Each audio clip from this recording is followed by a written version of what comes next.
Yes, how would you say that milk really can impact on the overall flavour of a coffee? Well, milk's not milk, like all things are not all the same.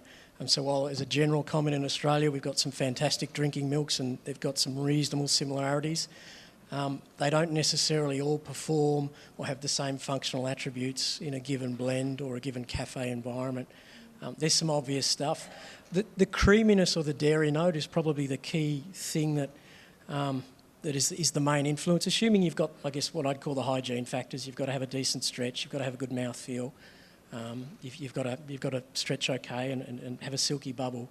It's about how it complements the bean. The bean's the hero.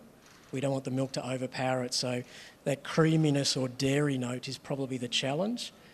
So one of the challenges of the higher fat milks, for example, or the Jerseys, they're great drinking milks. They can have a very strong flavour, but if they're overpowering the bean, that's a challenge.